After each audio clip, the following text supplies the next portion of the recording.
So, the Dark Ages in the West was a rule by the church. The Dark Age in the East, which wasn't quite as dark, was ruled by the state with the church under tight rein. So, it just goes to show you cannot get the church involved in ruling. You can't give it supreme power, nor can you try to control it. You have to push it at arm's length from you. That's the only way to deal with religion and a state. Keep it separate. You can't control it, and you can't be ruled by it. You can't let this church just take over. We skip to the next page, page 65 now. The development of a graded hierarchy among the bishops revolutionized the character of the church, graded meaning one above the other.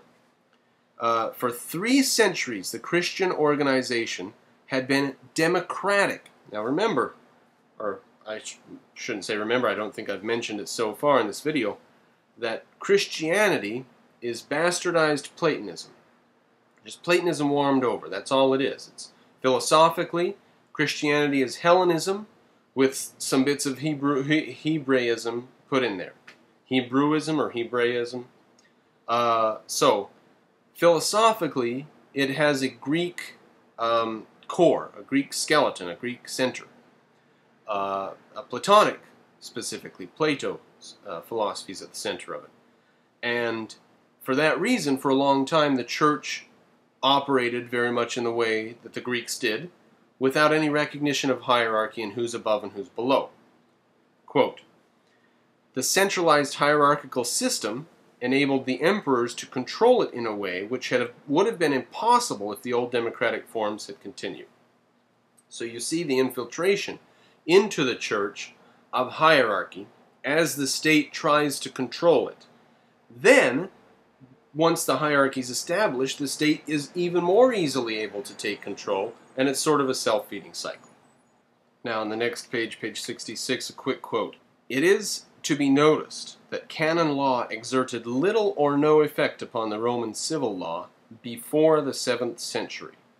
There's the end quote. So, an interesting point, that it took centuries for the religious aspect to overtake civil law. Even after the church came under state control, still there was a lot of separation of church and state, especially in Rome proper. Let's see, we're going to go to some bits about Constantinople now. We understand where the Byzantine Empire came from. It was a split off from Rome, philosophically the child of Plato. The church started out democratic, but became more controlled by the state as time went on. Now, on page 67, a little bit about Constantinople, which is Istanbul. Right. The history of 1,000 years proved the wisdom of Constantine in choosing Byzantium for his new capital. That's what was named Constantinople, was after Constantine. A situation was needed from which the emperor could exercise imminent authority over southeastern Europe and Asia, and could easily reach both the Danube and the Euphrates. The water passage where Asia and Europe confront each other was one of the obvious regions to be considered in seeking such a central site, and its unique commercial advantages might have been alone sufficient to decide in its favor. It was the natural meeting place of the roads of trade from the Euxine, the Aegean, and northern Europe. Now the Bosporus, which means cow trail or cow crossing, is right there near Constantinople, and it is the crossroads of the east and west. Not only that, but it is extremely defensible. You'll notice here that it's surrounded by the water on 3 sides, with walls here. Originally there was a wall here, but later on it was expanded clear up to there. A very defensible city, very reasonable. It had indeed some disadvantages. The prevailing winds are northeasterly, and the arrival of seaborne merchants was often seriously embarrassed, a fact which the enemies of Constantine did not fail to insist on. The frequency of earthquakes was another feature which might be set against the wonderful advantage of Byzantium as a place for a capital of the empire. So bad trade winds and earthquakes. Now we skip quite a few pages, up to 89. Now, the founder of the empire decided that the empire had reached its limits, the Roman Empire, and that what they should do now is limit expansion and defend the frontiers. So, quote, "It was a corollary of this opinion of Augustus that all the future wars of Rome should be wars in which defense and not aggression was the motive. Throughout the long period of its duration, there were not many decades in which the Roman Empire was not engaged in warfare, but with few exceptions, all of its wars were waged to defend its frontiers or recover provinces which had been taken from it. The only clear exception was the conquest of Britain." So, they decided on defensive war once the empire got large enough. And that's why it didn't grow, or that's one of the reasons that's offered for it not to have grown. Now we skip a very long distance from page 89 to page 213. Constantinople depended on Egypt for its bread, and it sometimes happened that there was a lack of transport ships at Alexandria, and the corn supplies did not arrive at the due time. This occurred in AD 408, and there was famine in the city. The populace was infuriated and burned the house of Monaxius, the prefect of the city, whose duty it was to distribute the corn. Anthemius and the Senate did their utmost to relieve the distress by procuring corn elsewhere, and then Anthemius was made permanent provision for a more efficient organization of the supplies from Egypt. So, just like Rome, and to some extent like Athens itself, they were fed by Egypt.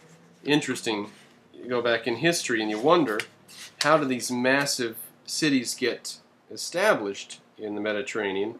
It's obvious why Egypt was able to. It's very clear why they were able to do that on the Tigris and Euphrates 1,000 or 2,000 years before Christ, because they had a constant water supply, and especially with the Nile, which is very, very predictable river. That's easy, but how do they get all these other cities like Carthage, Rome, Athens, and Constantinople? And the answer is they brought food from Egypt. Very, very often true in ancient history. Very strange. Now some interesting bits about the university at Constantinople. Go to page 231. The three most important acts of the reign of Theodosius II were the fortification of the city by land and sea, the foundation of a university, and the compilation of the legal code after his name. It would be interesting to know whether the establishment of a school for higher education in the capital was due to the influence of the young empress, who had been brought up in the schools of Athens. So, they raise that question, whether the schools in Constantinople were set up or influenced by a girl who had been schooled in Athens. Quote, "The new university, founded on February 27th, AD 425, was intended to compete with the schools of Alexandria and the University at Athens." Pause for a second there. The schools at Alexandria were, well, Alexandria, as you know, was established by Alexander the Great. It was a Greek city. So if they're competing with the schools at Alexandria and Athens, they are competing with Athens proper and with Greek culture. Athens was the headquarters of paganism, and they're trying to compete with that. With which, however, a government preferred not to interfere directly, and thereby to promote the cause of Christianity. So the school that they set up in Constantinople was to promote the cause of Christianity and to compete with the pagan centers of learning. Lecture rooms were provided in the capital. The Latin language was represented by 10 grammarians, or philologists, and 3 rhetors, or rhetoricians, perhaps, but they just call them rhetors. The Greek likewise by 10 grammarians, but by 5 rhetors. So we think now, with the remove of time and history, that Latin is a major language, right? Latin's the language of science to this day. It was the language of the Middle Ages. It was the language of learned men clear up to